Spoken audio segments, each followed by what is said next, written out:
Hey, how you doing there again, folks? Me again, of course, Brandon Wenzel. Come back at you, another confession off my concert confession series.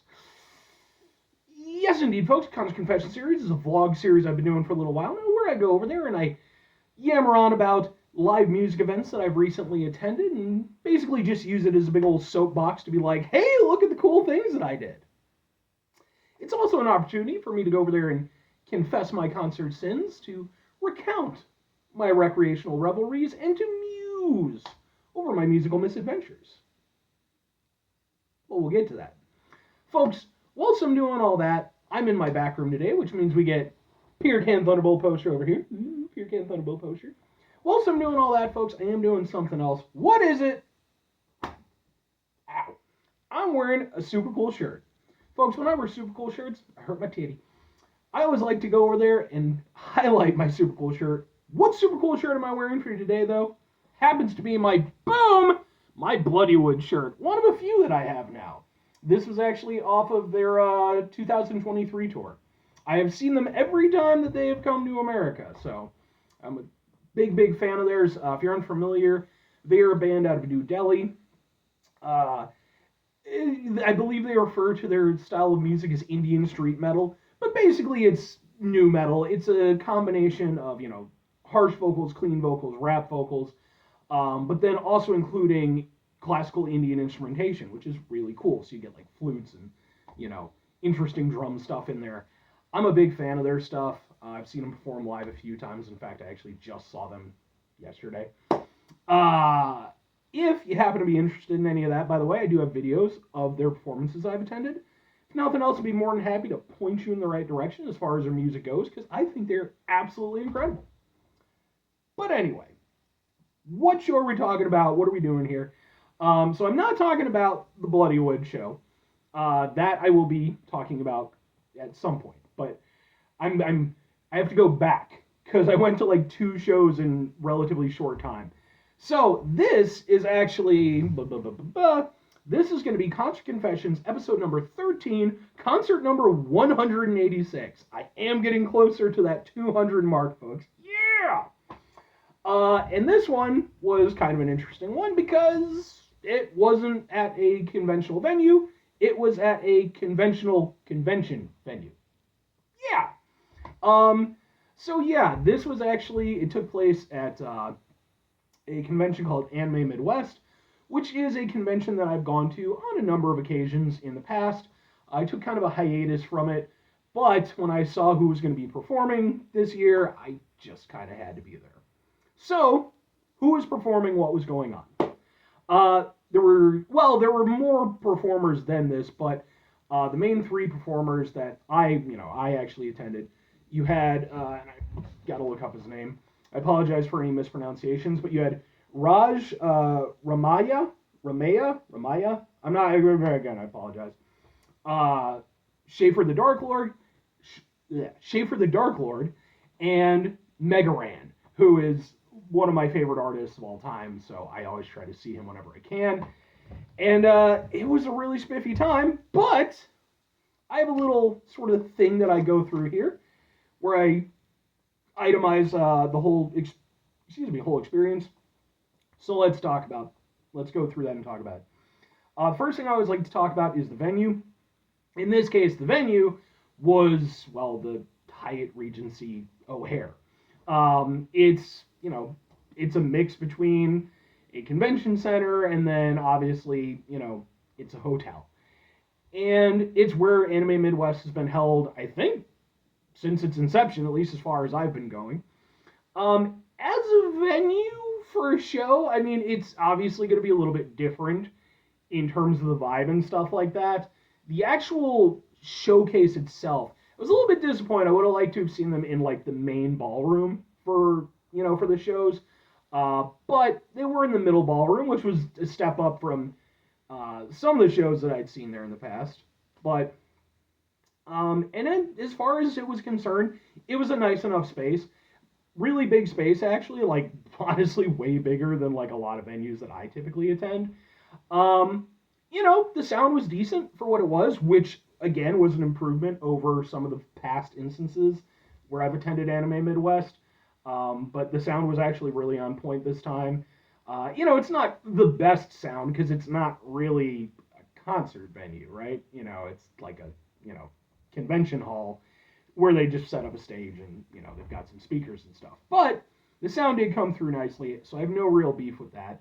And then as far as anything else was concerned, it's a hotel. It wasn't really, again, it wasn't really like a venue type of vibe. But it's a nice space. I've never had any issues there or anything like that. There were a lot of people, so, the parking was taken up. That kind of sucked. I had to go to a separate parking lot. But, yeah, so the venue was solid enough. And again, the setup that they had for it, while a bit bare bones, worked perfectly fine, especially for a convention show. Let's talk about the bands, though, because that's really where the meat of this whole thing comes through. It's also where I take up the most time. So the first guy who I saw perform, again, I apologize for mispronunciations, Raj Ramayya. I'm going with that. Ramayya.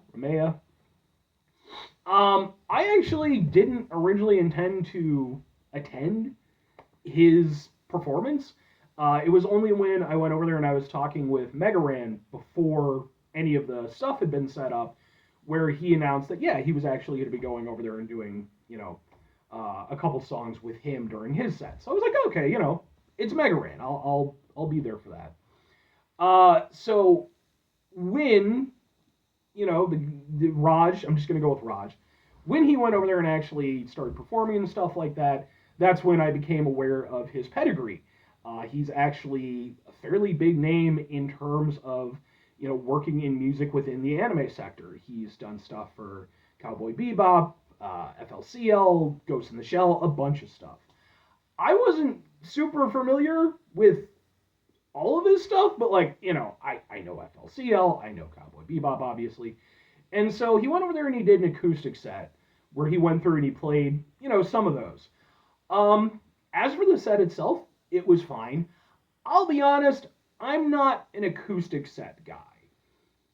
I'm not saying there isn't a certain appeal to it, and I think in the right circumstances, absolutely. I think those circumstances are like 0.752% of the time. I mean, obviously, if you're an acoustic performer, but but this was kind of his solo thing. I guess normally he tours with like a Cowboy Bebop oriented band and they perform, songs from that. This was him stepping out and, getting the opportunity to perform a variety of songs outside of Cowboy Bebop. Though he did play at least one Cowboy Bebop song. And in that regard, it was nice.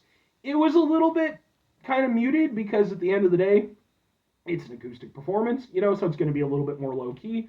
But the vocals were on point.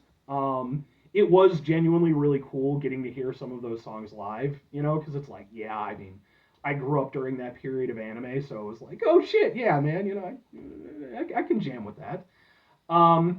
When Megaran came up on stage, it was pretty fucking hilarious because he came up on stage to perform the Pokemon theme song with Raj.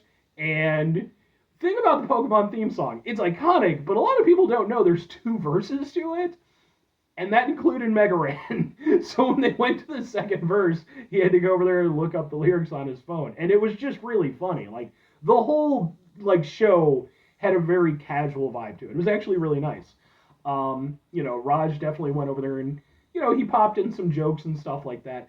I personally think he went over there and I think he made one too many I'm an old guy jokes. Not that they were, they landed a little bit, but it was I feel like a little bit more variety would have helped. I'm just saying. That's just constructive criticism. They weren't terrible jokes, but it was just okay, we get it. You're old. But no, it was really cool. And Raj seemed like a really nice guy.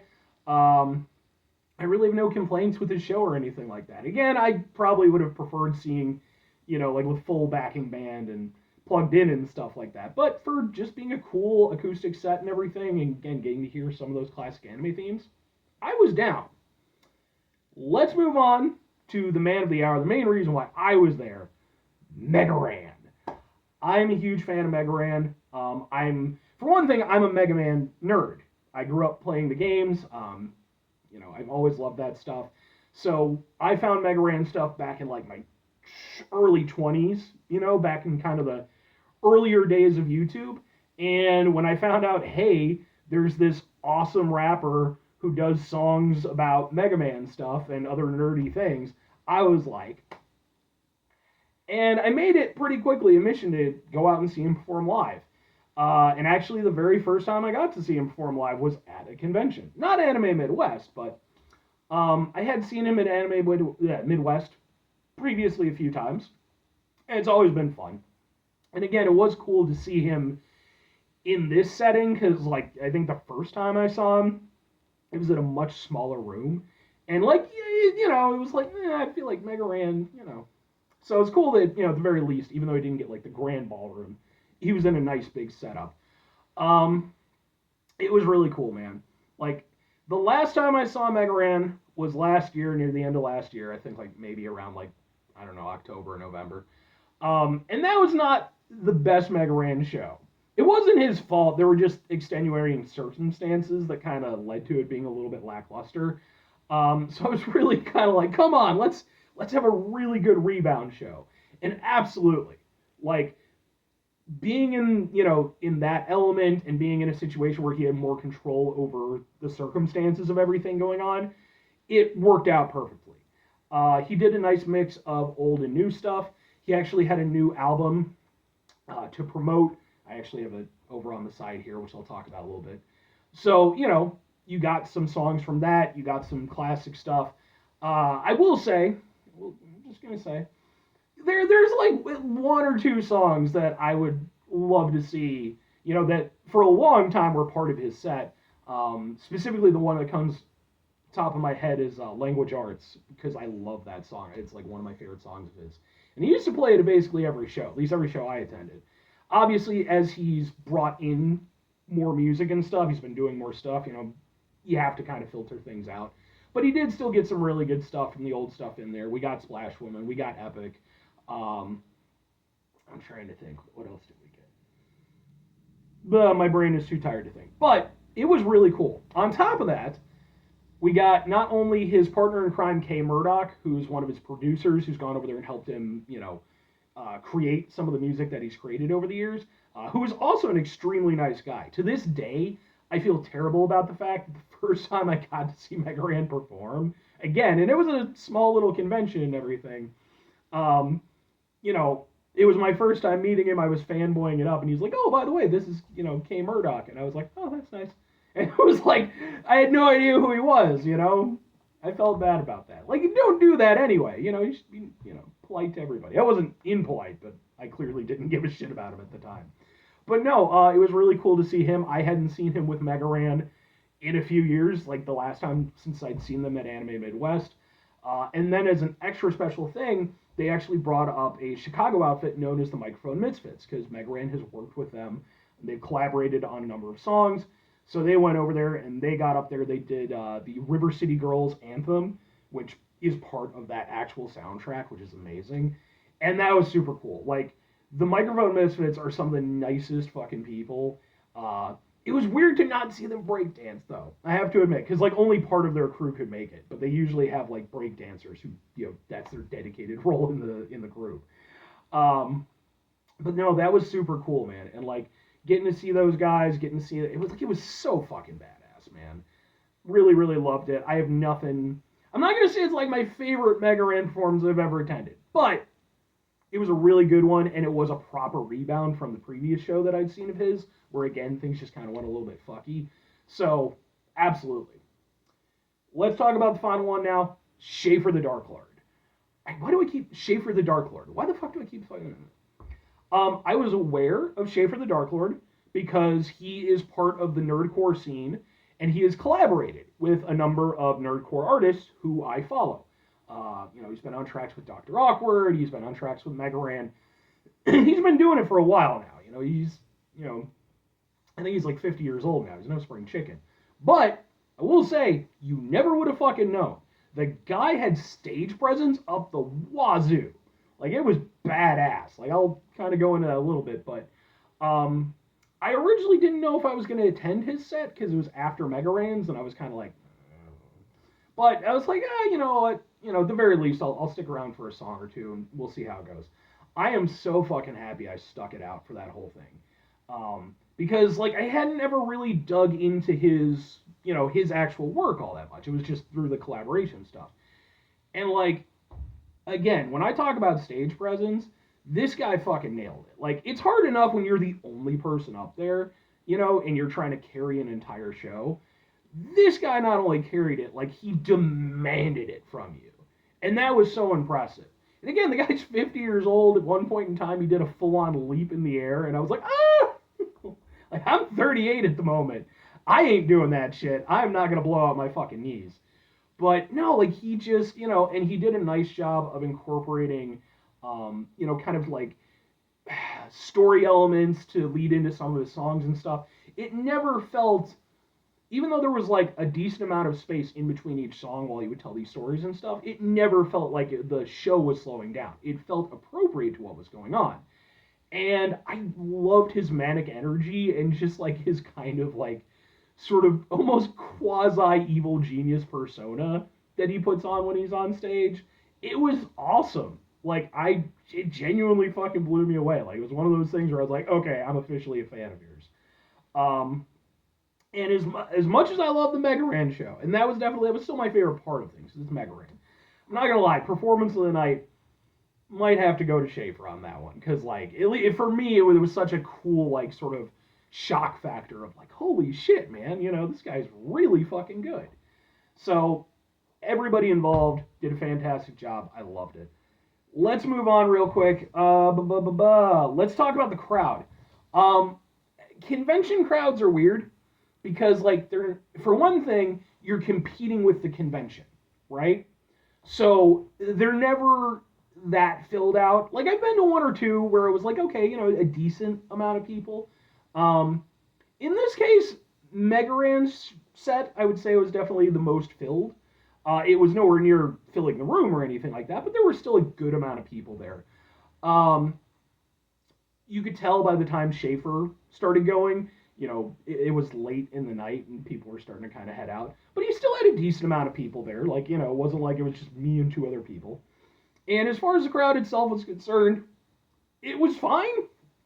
The cool thing was I actually ran into some friends while I was there. So, to my buddy Joe, if he sees this, I don't think he will, but it was cool running to him and one of his friends, whose name I apologize, I forget off the top of my head, but she was awesome too. Went over there, had some cool conversations with some other people. So like for what it was kind of sparse and it wasn't like a real concert kind of vibe, because like there's chairs and stuff. But even then, like they still, Mega Ran went over there. He still got people up on their feet, and like so. Yeah, there was some stuff going on. The crowd wasn't bad. I really have nothing negative to say about it. It would have been undoubtedly better in a like concert type setting, but for being a convention, I've been to worse concert conventions in terms of like the crowd output and stuff.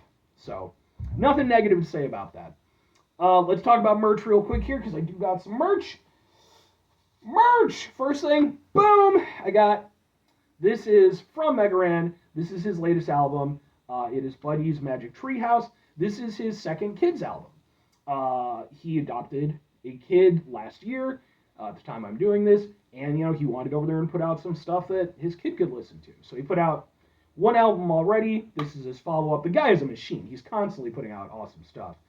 And the cool thing about it is, like, yeah, even though it is, it's a kid's album, it doesn't feel, like, overly kiddie. And it's something where if you're a fan of Mega Ran stuff, there's still a lot of tracks on here that you can totally get down to.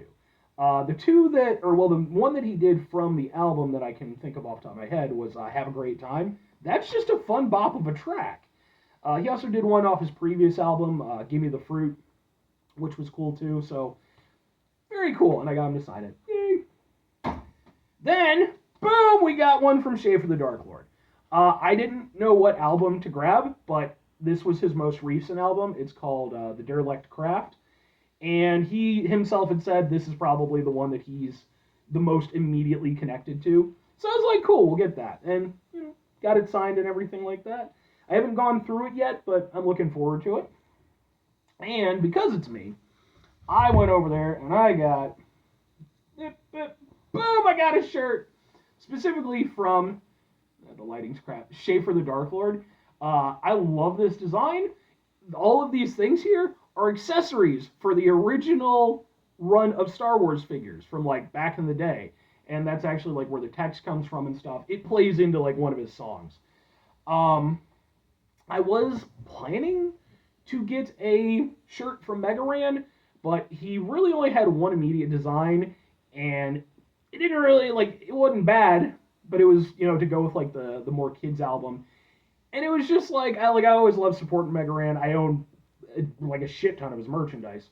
Um, Again, it wasn't a bad design. It wasn't the right design for me. Like I didn't think I was going to be able to rock like a sort of pale yellow shirt with green text. Like I'm a bit too heavy for that. But like I said, I did pick up his album. Let's move on to what the hell else? Pros and cons of the convention. In terms of pros and cons, pros, I mean, all the bands were really good. Again, it was a really nice rebound show for me for Mega Ran. I really loved it. The biggest pro I have to admit was Schäffer The Darklord. Like I said, I had no idea what to expect going in, but he exceeded anything I could have expected. Like it was fantastic. It was great getting to see really cool people there, like my friend Joe, and getting to have some nice conversations with some of the other concert and convention attendees. And the venue for what it was fine. I wouldn't consider it a big pro, but at least, like I said, they got the audio and stuff right. Cons, the fact that it was at a convention. Like, it worked.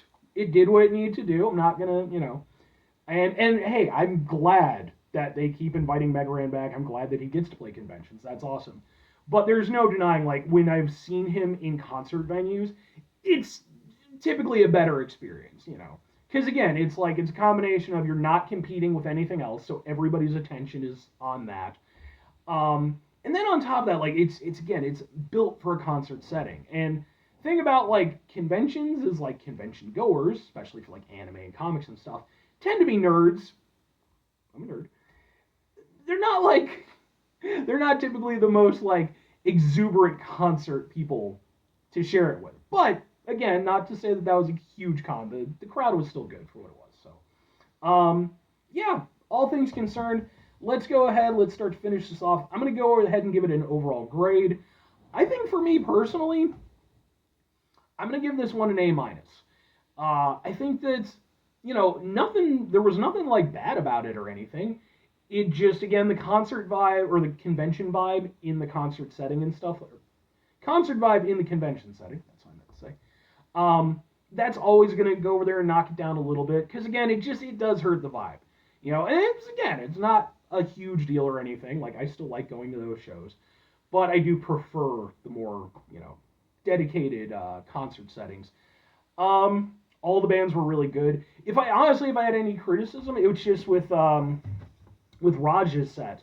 I just wish that he would have done one or two more songs. Yeah, and he actually extended it. Like, he was going to do one more song, and somebody actually was like, what if you did two more songs? And Raj was like, yeah, fuck it, we'll do two more. So, good credit. But, like, I do feel like he could have probably squeaked in at least one or two more. I think that could have happened. But that's a minor criticism.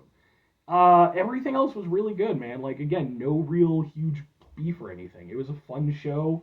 I had a blast, man. Like, it put a huge fucking smile on my face. So, anyway, I'm going to go ahead and I'm going to get on my outro here. I don't have a good outro for this series that I do. But, folks, please go over there and support live music. Buy merch when you're there. Remember that, these folks are on the road a lot of the year. That's how they make their money. And, go over there and say hi to them. When you're in the crowd, do the things that they tell you to do. Be part of the experience. You'll have a better time. But, anyway, I'm going to get out of here. Bye!